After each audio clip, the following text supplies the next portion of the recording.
जम्बूद्वीपे भरतखण्डे भारतवर्षे पुण्यक्षेत्रे मथुराजनपदान्तर्गत वृन्दावन क्षेत्रे एते चांश कलह पुंसा कृष्णस्तु भगवान स्वयं। अर्थात अन्य सभी अवतार भगवान के अवतार हैं, परंतु श्री कृष्ण स्वयं भगवान हैं। आज से लगभग 500 वर्ष पूर्व श्री राधा कृष्ण के सम्मिलित स्वरूप श्री चैतन्य महाप्रभु जी का इस पृथ्वी पर आगमन हुआ। श्री चैतन्य महाप्रभु जी ने अपने शिष्यों, जिन्हें षड गोस्वामी भी कहा जाता है, को आज्ञा दी कि वे वृंदावन जाकर अपने आराध्य की सेवा करें, जिन्होंने वृंदावन में सप्त देवालयों की स्थापना करी।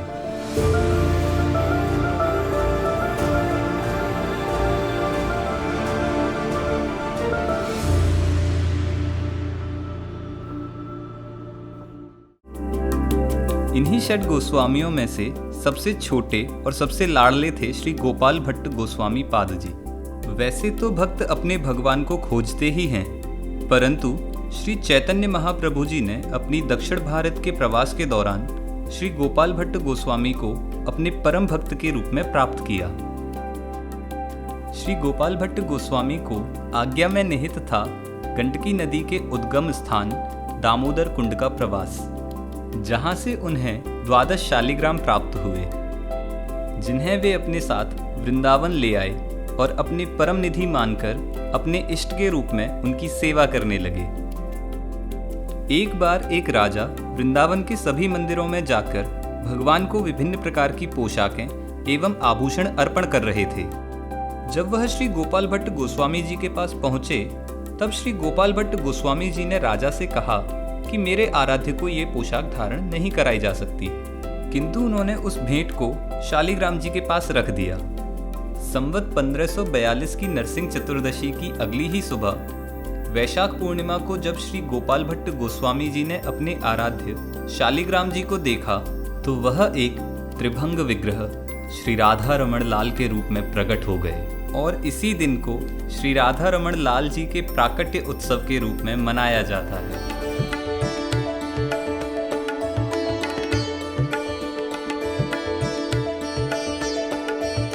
भगवान एक चुने हुए परिवार को अपनी दैनिक सेवा करने का विशेष अधिकार प्रदान करते हैं, जिनका जन्म ठाकुर जी के रस का वर्णन व उनकी उपासना करने के निमित्त होता है, जिन्हें सचल राधारमण या चलंतु राधारमण भी कहते हैं। जय जय श्री अभिषेक गोस्वामी जी से श्री राधारमण जी के प्राकट्य स्थल के बारे में जानते हैं। ये स्थान साक्षात, जिसको हम राधा रमणीय गोस्वामी डोल बोलते हैं, ये डोल है। ये वृक्ष है सामने, इसी वृक्ष के नीचे तले में श्री गोपाल भट्ट गोस्वामी पाद विराजित होकर 12 शालिग्राम गंडकी नदी से दामोदर कुंड से लाए। ऐसा कहा जाता है कि जब बार बार वो डुबकी लगाने के लिए भीतर गए, तो 12 शालिग्राम उनसे आकर्षित होकर उनके पास आ गए और अंतरात्म दृक् जो भगवान है, उन्होंने बैठकर उसमें कहा कि हे गोपाल, तुम्हारे इष्ट इसमें निहित हैं, इन्हें वृंदावन ले जाओ। ये भूमि हमारे श्री गोपाल भट्ट गोस्वामी पाद ने नहीं चुनी, इस भूमि ने श्री गोपाल भट्ट गोस्वामी पाद या हमारे राधारमण जी को प्राकट्य है। उस शालिग्राम शिला में से साक्षात श्री राधारमण के स्वरूप को, जो त्रिभंग ललित स्वरूप मदन मोहन, गोविंद देव और गोपीनाथ तीनों एक विग्रह में आ गए, ये वही स्थान है। ये हम गौड़िया आचार्यन को, वृंदावन को विशेष स्थान है।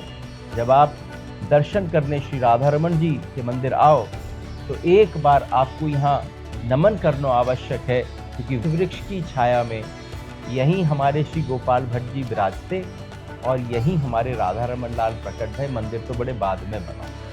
श्री राधारमण जी की प्राकट्य स्थली के समीप श्री गोपाल भट्ट गोस्वामी जी का समाधि मंदिर स्थित है।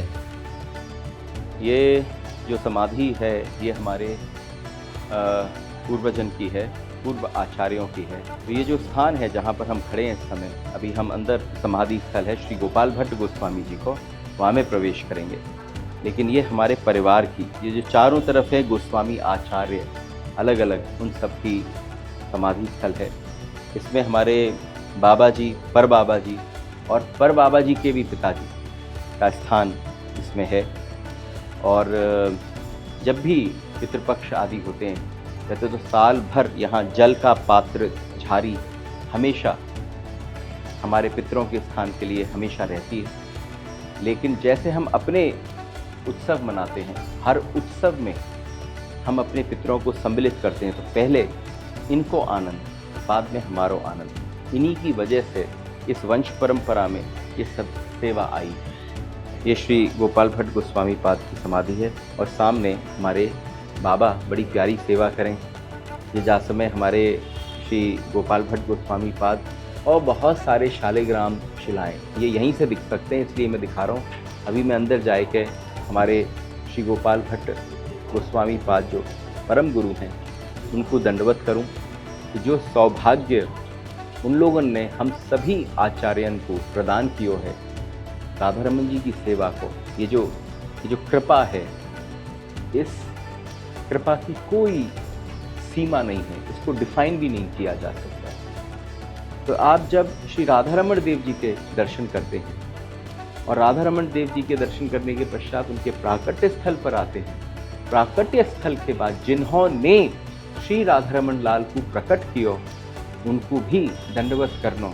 ये जो षड गोस्वामी थे उनमें से एक श्री गोपाल भट्ट गोस्वामी हैं और सबसे ज़्यादा प्यारे हमारे श्री चैतन्य महाप्रभु के, जिनको अपनों कोपीन और पट्टा, जैसे किसी को आप पट्टासीन करते हैं, किसी को अपना उत्तराधिकारी मानते हैं, ऐसे श्री चैतन्य महाप्रभु ने हमारे श्री गोपाल भट्ट गोस्वामी पाद को अपना उत्तराधिकारी मानते थे और उनको यहाँ पर सेवा करी।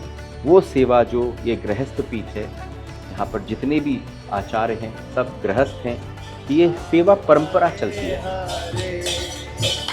हरे कृष्णा हरे कृष्णा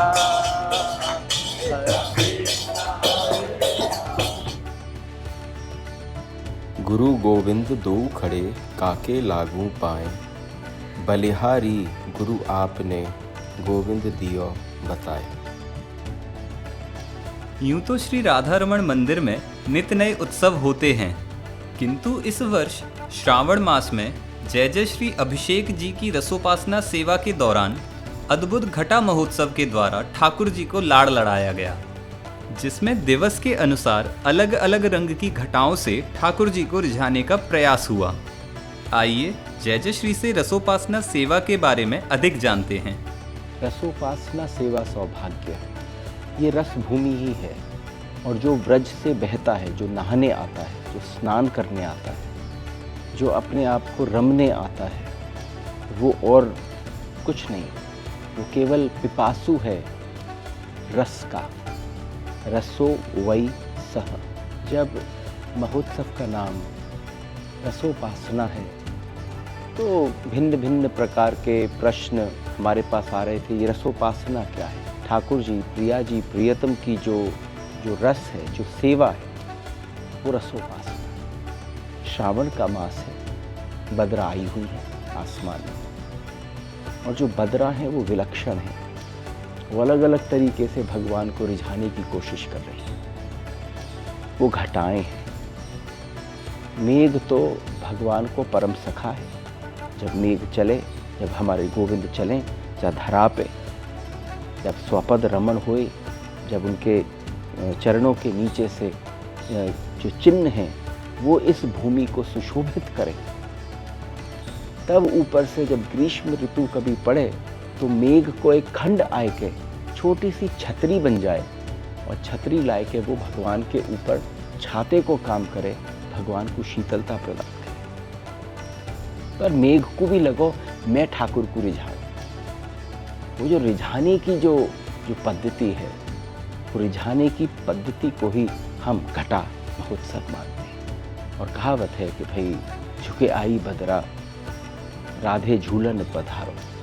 तो वासे पहले ये जितने घटाएं हैं जो हम नित्य इस रसोपासना में दर्शन करेंगे, श्याम घटा है, लाल घटा, पीली घटा, ये इन अलग अलग घटाओं में इन बादलों ने रिझाने की कोशिश करी, क्योंकि अब तक तो भगवान इससे ऊपर विराजते हैं। अब नीचे आए, तो नीचे आके उनके कोई चरणों में आके भाव करे। तो जा वजह से हमने ये निर्धारित किया, क्योंकि ब्रज में, वृंदावन में तुझे प्रथम बार राधा रमन जी ने घटा महोत्सव को आयोजन किया जा रहा है। अब चलते हैं श्री राधा रमण मंदिर के परिसर की ओर। यह बिल्कुल निकुंज महल की तरह प्रतीत होता है।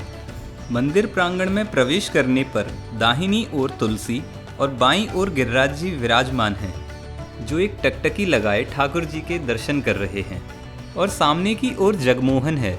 जब ग्रीष्मकालीन सेवाएं प्रारंभ होती हैं, तब ठाकुर जी इसी जगमोहन में आकर अपने भक्तों को दर्शन देते हैं।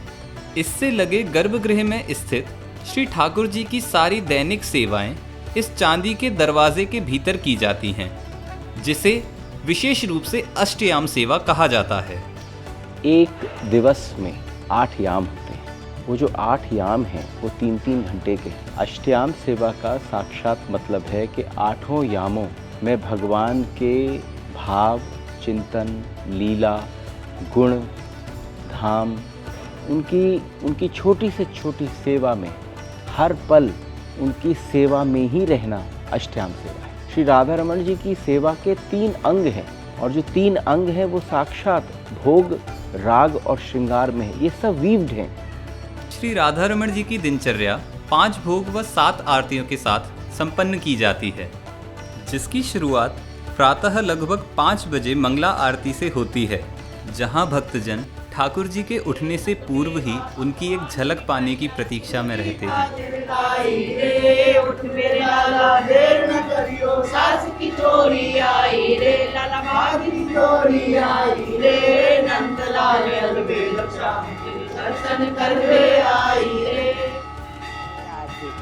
राधे कृष्ण गोविंद, राधे गोविंद, राधे गोविंद, जय जय राधे कृष्ण गोविंद। यहाँ से श्री राधा रमण लाल जी की दैनिक दिनचर्या प्रारंभ होती है और इसके साथ ही धूप आरती की व्यवस्था की जाती है, जहाँ ठाकुर जी की धूप केवल एक बत्ती से होती है।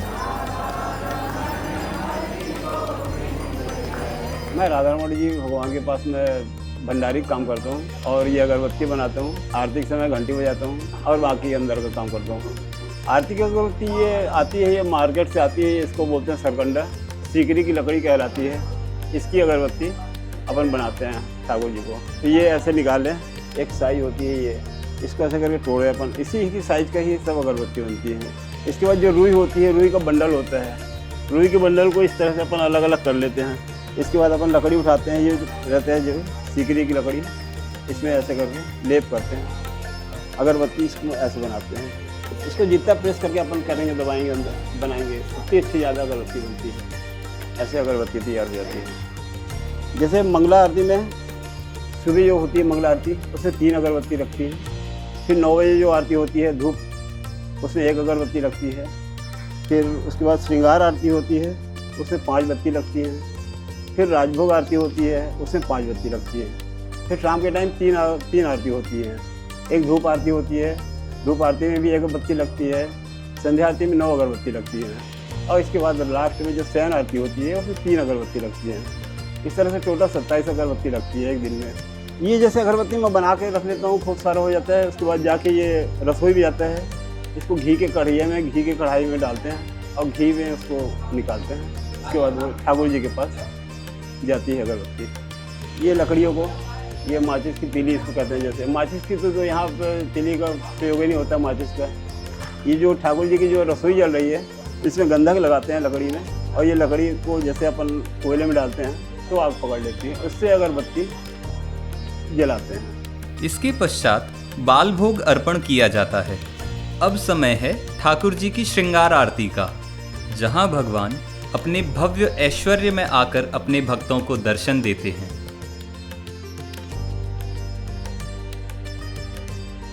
ठाकुर जी के दर्शन करने की एक विशेष पद्धति है। हम ठाकुर दर्शन कहाँ कर रहे हैं?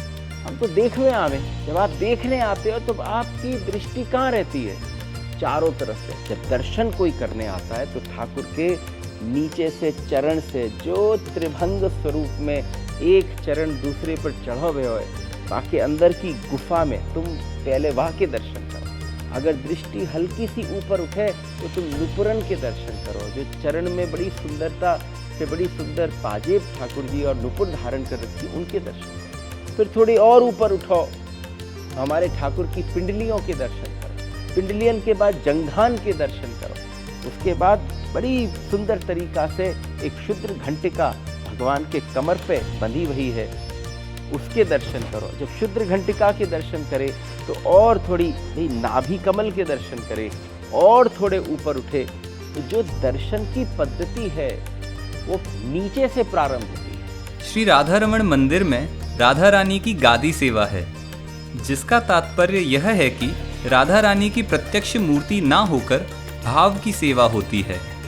सेवा के दौरान श्री राधा रमण मंदिर में किसी भी प्रकार की सेवा अथवा वस्तु को बिना मुद्राओं के अर्पण नहीं किया जाता। आपने देखा होगा कि हम हर आरती से पहले एक मुद्रा बनाते हैं। ये जो मुद्रा बन रही है, ये मुद्रा आरती के ऊपर, आपके घंटा के ऊपर, आपके शंख के ऊपर, आपकी तुलसी जी के ऊपर, और फिर उसके बाद ये इस मुद्रा का क्या स्वरूप है? ये मुद्रा गैया को थन है। गैया के 4 थन होते हैं, तो आप अपनी उंगली से गैया के 4 थन बनाए के उसके ऊपर भगवान को स्मरण करें। तो आप उस समय इस भाव से आरती करते हैं कि इस थल में रहने वाले, थल पे रहने वाले, जल में रहने वाले, वायु में, इस ब्रह्मांड में कोई भी व्याप्त हुए तीनों स्थानों पर, ये मेरी आरती में ठाकुर जी को कर रहा हूँ। लेकिन ये इसका जो आशीष है, इसकी जो कृपा है, ये आरती तीनों स्थानों पर, यानी ये आरती यूनिवर्सल हो जाए और भगवान उस मुद्रा के बगैर कछु भी स्वीकार न करें। राधा रमन जी में आपने देखा होगा, जब कोई भी बड़े से बड़ा उत्सव हो गए तो सामने अगर सामग्री प्रस्तुत करी गई तो सबसे पहले ठाकुर जी को हम मुद्रा धारण करें। मुद्रा धारण करने के पश्चात ही वो ठाकुर जी को धारण होती है। उसके उपरांत समय है ठाकुर जी के राजभोग का। ऐसी मान्यता है कि राजभोग के दौरान ठाकुर जी स्वयं अपने सिंहासन से उठकर मंदिर की भोग मंडी की तरफ प्रस्थान करते हैं।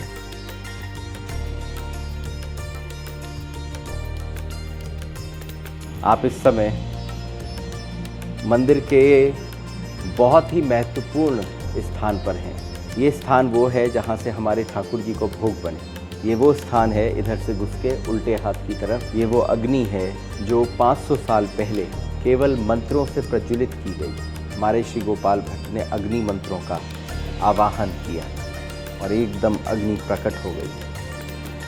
500 साल से अखंड एक रक्त, एक बीज और एक उसी अग्नि के तत्व से यहाँ ठाकुर जी की अंग, राग और भोग सेवा हो रही है। नित्य यहाँ पर इस खिड़की से जो आपको दर्शन हो रहे हैं, ये कच्ची रसोई के दर्शन। इस समय स्वयं राधा रमणीय जो गोस्वामी हैं, बस राधा रमणीय जो गोस्वामी हैं वो ही इस कच्ची रसोई को करते हैं। ये अति सात्विकता को भाव है। एक प्राचीन मंदिरों में एक स्वच्छता और एक पवित्रता, राधा रमन जी की जो मंदिर के अंदर आप देखते हैं, उसमें जो पवित्रता को भाव है वो विशेष। दरवाजे के लेफ़्ट साइड की तरफ अग्नि है जो काफ़ी नीचे धरती में, और रोज़ ये जो आप लकड़ियाँ देख रहे हैं इतनी सारी, ये लकड़ियाँ साक्षात रोज़ उस अग्नि को फीड करती हैं। ये पक्की रसोई है, ये बीच की बाउंड्री वॉल है। देखो ये बीच की बाउंड्री वॉल है, तो यहाँ से पक्की रसोई और इधर कच्ची रसोई। अंदर गोबर को लेपन है रखा है। देखो एक विशेषता है प्राचीन और नए मंदिरों में। जो प्राचीनता में जो सुगंध है अंदर की, उसमें एक भक्ति को ऐसा माहौल है कि उसमें मसाले ना डलें, सेंधा नमक और काली मिर्च मेन मसालों, और उसके बावजूद भी आपको ऐसा स्वाद आवे क्योंकि वो ठाकुर हमारो अपने होटल से अपने मुंह से बाहर झूठो कर दे, और झूठो करने के पश्चात जो वहाँ में रस बहे बाकी कोई कल्पना ना कर सके। ये वो भाव है। अंदर भंडार हैं बड़े बड़े लकड़ियों के। राजभोग आरती के बाद ठाकुर जी की विहार लीला का समय हो जाता है। इसी दौरान जगमोहन में ग्रीष्मकालीन फूल बंगलों की तैयारियां बहुत ही शांत वातावरण में की जाती हैं, जिससे ठाकुर जी की लीला में कोई व्यवधान न हो। ये फूल बंगला सेवा जो है ठाकुर जी को लाड़ लगाने के लिए होता है, और विशेष तौर से गर्मियों में इसके लिए ठाकुर जी को ठंडक पहुँचे, केले का फूल की खुशबू, केले का डिजाइनिंग, केले की ठंडक, तो डिजाइनिंग के साथ में उसको बंगले को बनाया जाता है। ये केले के पेड़ से निकलता है, केले के पेड़ बगीचे से आते हैं, वे इसमें डिजाइनिंग करेंगे। इस तरह के फूल हैं, इस तरह की पत्तियां हैं, कमल हैं, मोर हैं, तोता है, मैना है, कलश है, ये सारी डिजाइनिंग बनती है इसके अंतर्गत। मार्केट में नॉर्मल कैंची मिल रही है जो वो सीयर काम नहीं करेगी, इसके लिए स्पेशल बनवानी पड़ती है हमको बैठ के। अपने तरीके से बनवाते हैं, कारीगर से बना के हमको देगा तब वो काम आएगी। ये बंगला बनाने में कम से कम 15 से 20 लोग लगते हैं। ये कला लोप होती जा रही है और दुनिया में आप दर्शन करेंगे, दुनिया में विश्व में जाएंगे, आपको फूल मिलेगा। इस काम को गूगल नहीं बता सकता। ये काम सबसे अलग है, विश्व में कहीं नहीं है, केवल वृंदावन के अलावा और राधा रमन के अलावा, और वो भी हमारी परिवार से हमारे पीढ़ी के लोग कर सकते हैं, कोई करता भी नहीं है। ये इको फ्रेंडली है। ये सारा केले कचरा आप देख रहे हैं ना, सारा ये सारा कचरा, फूल का कचरा, सबकी खाद बन के खेतों में काम आ जाता है। सब नेचुरल है, और नेचुरल काम इस मंदिर में अवधेश जी की सेवा में सभी गोस्वामी परिवार का आते हैं, जिसकी जैसी सामर्थ्य है। और ठाकुर लाडला ठाकुर है, राधा रमन लाल, वो सबको लाड लाता है, सबको आंग कराता है वो। अब समय है बाल भोग के पश्चात संध्या की धूप आरती का, जहां ठाकुर जी गर्भगृह से निकलकर जगमोहन में विराजमान हो अपने भक्तों को दर्शन देते हैं। इसके बाद समय आता है संध्या आरती का। जब संध्या को ठाकुर जी गाय चराकर लौटे तब औलाई के दर्शन हुए, जिसके पीछे की रोचक कथा कुछ इस प्रकार है। संध्या आरती पर अपने लाला को देखे के, अरे लाला तो ये तो गैयान ने आज बहुत भगायो होएगो, और लाला तू बता देख कैसे है। कभी हमारे ठाकुर के पलक पर भी, बाहों पर भी, पूरे श्रृंगार पर बड़े सुंदर तरीका से ब्रज की रज जैसे गैयान की खुर से उड़ी, वो सब जाके समा गई। जब वो सारी की सारी समाई तो मैया उन्हें अंदर ले गई। अंदर ले जाए के अपने लाला को लंगोट में खड़ा किया और हल्को सो एक वस्त्र लेके, हल्को गीलो करके ऋतु के अनुसार, और लेके अपने लाला के श्री अंग को मार्जन करना प्रारंभ किया। और जब बड़े मजे से हमारे लाला को पूरा शरीर पे खूब तरीका से खूब इत्र आदि की सेवा है गई, तो मैया ये कहकर अंदर गई कि और लाई, अरे जो पीछे हमारे पिछवाई और खूब सारे पर्दाएं, उनके पीछे गोपी छिपी वही ही। और पीछे वाली गोपी ने देखी थोड़ी मस्ती करी जाए, और उन्होंने आते ही सामने को पर्दा जो था उस पर्दे को खोल दिया। जब पर्दे को खोला तो खोलते ही औलाई के दर्शन हो गए। वो औलाई के दर्शन क्यों हुए? औलाई का मतलब है मैया कह के गई थी और लाई, लेकिन और लाई यानी और वस्त्र ला रही हूँ तो लाला ठड़ो रहे। लेकिन गोपीन ने कही जे स्वरूप के दर्शन तो अगर ब्रज ने न देखे तो कछू न देखो। तो ब्रज को तो ऐसा परम रसीलो ठाकुर है हमारो कि अंग अंग से रस टपक रहा है। वो साक्षात जो रस टपक रहा है वो आपको औलाई में दर्शन होते हैं, जब ठाकुर एक लंगोट में खड़े हैं। श्रृंगार उस समय थोड़ा हल्का कर दिया जाए। दिन अब रात्रि की ओर प्रस्थान कर चुका है। अब समय है हमारे ठाकुर जी के ब्यालू भोग का, जिसका अर्थ है रात्रि भोग। जैसे ही हमारे भगवान के भोग धरने को समय आएगा तो सबसे पहले लकुट हटाई जाएगी, वंशी हटाई जाएगी और बेसर हटाई जाएगी। तो यानी जैसे ये हटाई जाएंगी तो ये समझ में आ जाएगा दर्शन करने वाले को, जिसको इसका पता है कि अब ये समय प्रसाद को, ठाकुर जी के भोग को है। ये श्रृंगार में तब्दीली होती है। श्री राधा रमन जी के मंदिर में कीर्तन पद्धति का अनुसरण किया जाता है, जिसमें अष्टयाम सेवा के आधार पर राग सेवा होती है।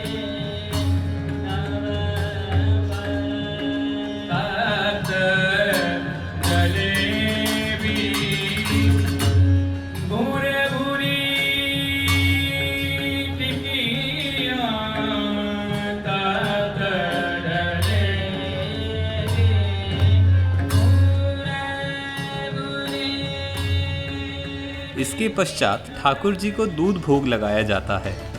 दूध भोग में बड़ा सुंदर पीछे से पद आवे, अब दूध लाई यशोदा मैया, और अंदर बैठकर उसको हल्का सा गुनगुना किया जावे, ये देखकर कि कहीं ठाकुर जी को वो गर्म न लगे। और वहीं पे छोटे से चांदी के कटोरा में जल रख के उसमें एक दूध को पात्र रख दिया जाए कि वो थोड़ी देर जल्दी वो ठंडो है जाए, थोड़ा वो पीने लायक है जाए, फिर ठाकुर जी को अर्पण करो जाए। इन सब के बीच बीच में जब जब भोग धारण होते हैं और ठाकुर भोग पा लें और जब प्रिया जी पाने लगे तो हम ठाकुर जी को बीड़ी भोग अर्पण करें। दिन के समापन के साथ ठाकुर जी के शयन का समय हो चला है। रात्रि में शयन के समय पर घंटनाद बड़ो रसीलो है जाए, बड़ो यहाँ जितने भक्त वैष्णव हुए सबसे हम बोले भैया थोड़े से शांत रहियो। अब ठाकुर के आँख जो है वो अलसाए हुए हो गए हैं, नींद भर आई है, पलक थोड़े भारी हो गए हैं। प्रिया जी और ठाकुर जी तैयारी कर रहे हैं शयन में प्रवेश करने की। बस लेके रात्रि में हम जब ठाकुर जी सेज पर करें तो जो उनके चरण सेवा को आनंद है वो विलक्षण है। देखो है तो साक्षात शालिग्राम के, लेकिन ये आपकी भाव की भूमि है। यही छोटी छोटी उंगलियां ये जगत को छुएं, लेकिन इनका सबसे बड़ा सौभाग्य कब है जब हम ठाकुर की जंघा और पिंडलियन की को रात्रि में सोते हुए दबावें तो ठाकुर और बड़े आनंद से कहे चलो और कस के दबाओ, अरे नीचे की मेरे तलवान की भी सेवा कर दो। तो वो सारी करके और उसके पश्चात उन्हें उड़ाए के और फिर हम अपने स्थान पर आवें दूसरे दिन की अपनी तैयारी करने। लेकिन रात्रि भर की लीला हमारी श्री गुणमंजरी स्वरूप ठाकुर की देखें और कभी ऐसा आनंद होए तो उसको रहस्योद्घाटन हम लोगों ने सुबह मंगला की आरती पे हो गए। ये हमारे ठाकुर की अष्टयाम सेवा की पद्धति। श्री राधा रमण जी के मंदिर में चरणामृत का विशेष महत्व है। कितने भक्त आते हैं जो अपने साथ छोटी छोटी गिलसिया और छोटी छोटी लुटिया लेकर आते, वो लुटिया लाके यहाँ पर भंडारी के सामने रख देते हैं सजा के। क्यों? क्योंकि आज जो अभी अभी सुबह हमारे ठाकुर ने अपनी कुल्ला का दातुन करे हुए का मतलब आप सोच भी सकते हो कि आज भगवान की नित्य की लीला में नित्य के जो दिनचर्या है उसमें हम अपने ठाकुर से बड़े प्रेम से कहे चलो ठाकुर मुंह खोलो, चलो राधा रमण लाल मुंह खोलो। ठाकुर जी मुंह खोलें और हम उनको दातन करा दें, फिर हम हल्का सा जल उनके मुंह में डालें और वो अब चलो कुल्ला करो तो कुल्ला कर दें। आज समय ऐसा आनंद आवे जब आप ये भाव रखो कि कुल्ला कर दियो तो ऐसा लगेगा जैसे आपके हाथ में गरम गरम उनके मुख को जो गर्माहट है वो आपके हाथ में आएगी।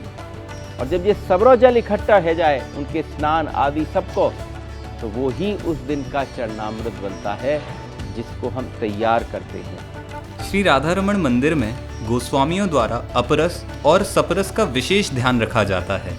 पवित्रता को कायम रखने को ही हम अपरस कहते हैं। यानी अब इस समय पर अब न तो जो सेवा में है उनको स्पर्श किया जाए क्योंकि वो अभी ठाकुर को स्पर्श कर रहे हैं। अगर हमें स्पर्श कर दिया तो आपके स्पर्श के पश्चात हम ठाकुर को स्पर्श नहीं कर सकते, ठाकुर की किसी चीज को स्पर्श नहीं कर सकते। जब हम केवल ठाकुर की सेवा में रहते हैं तो अपरस का कार्य। और आप जैसे ही किसी से, अब एक छोटी सी बात है, ये पर्दा लटक रहा है, अब इस पर्दे में इतनी तेज यहाँ से हवा चल रही थी कि नीचे किसी ने उसको छू लिया और आप इसको सरका रहे थे, उसने नीचे स्पर्श किया, आपने ऊपर स्पर्श कर रखा था, आप सप्रस हो गए। यानी अब आप ठाकुर तो वहीं से ही उतरना पड़ेगा। अगर भगवान सामने होंगे, आपने प्रसाद दिया, प्रसाद देते देते आपका हाथ किसी के हाथ से स्पर्श हो गया, आप सप्रस हो गए। और इसका ख्याल वैष्णवों को रखना बहुत आवश्यक है। आइए अंत में श्री राधा रमण मंदिर की वंश परंपरा के बारे में अधिक जानते हैं, जिन्हें ठाकुर जी की सेवा के विशेष अधिकार प्राप्त हैं। मैं राधा रमण मंदिर की जो वंश परंपरा है उस वंश परंपरा में 38वीं पीढ़ी का प्रतिनिधित्व करता हूँ। मेरे ताताश्री महाराज श्री शरद चंद्र गोस्वामी जी महाराज 37वीं पीढ़ी के प्रतिनिधित्व करते हैं। हमारे जो दो लालन हैं, श्री पुण्य गोस्वामी और श्री पदम गोस्वामी, 39वीं पीढ़ी का प्रतिनिधित्व करेंगे। लेकिन निज मंदिर में सेवा के लिए एक सबसे बड़ी बात है, राधा रमण की नियमावली के अनुसार आप ब्राह्मण कन्या से विवाह करते हैं। ब्राह्मण कन्या से विवाह होने के पश्चात जो आपके पुत्र प्राप्त होता है, वो पुत्र ही केवल राधा रमणीय सेवा में, राधा रमण जी की श्री अंग की सेवा, मंदिर के गर्भगृह में प्रवेश केवल उसी का संभव है। ये असंभव है कि आप किसी और जाति में ब्याह करें और उससे जो संतति पैदा होगी, उस संतति का प्रवेश मंदिर की नियमावली के अनुसार असंभव है। आज तक ऐसा कभी न हुआ। जो हमारे दो लालन हैं, इनका जब तक यज्ञोपवीत संस्कार नहीं होगा, यज्ञोपवीत संस्कार के पश्चात ये गायत्री आदि करना नहीं सीखेंगे, उसके पश्चात इनकी गोपाल मंत्र की दीक्षा नहीं होएगी, उसके बाद ही वो गर्भगृह में जाकर ठाकुर की सेवा कर पाएंगे। और फिर जब पहली बार वो सेवा में जाते हैं, जैसे हम गए, तो हमारे ताताश्री ने हमें बिल्कुल अलग खड़ा कर दिया, बस तुम देखो, स्पर्श करने की, छूने की, किसी चीज़ की भी आवश्यकता नहीं। तो बालकन को और वृद्धन को, जो बहुत वृद्ध हो जाते, जो अपने शरीर को संभाल नहीं पाते, तो यहाँ पर हम कोशिश करते हैं कि वो दर्शन करें, प्रणाम करें, लेकिन ठाकुर की अंगराग की सेवा से दूर रहें। तो उन बालकन को बस केवल सिखाने की दृष्टि से वो गर्भगृह में बैठते हैं और उनको सेवा सिखाई जाती है। तो यही परंपरा हमारे इस परिवार में 39वीं पीढ़ी का प्रतिनिधित्व करते हुए श्री पदम और श्री पुण्य की, जब वो समय आएगा तो आप हमारे साथ उन्हें अगली सेवा में राधा रमन जी के गर्भगृह में उनको भी सेवा करते देखें। रह अंतर राधा रमण सुंदर वर घनश्याम, भव जाल पार उतारही निगम सार जहि नाम। बोलिए श्री राधा रमण लाल की।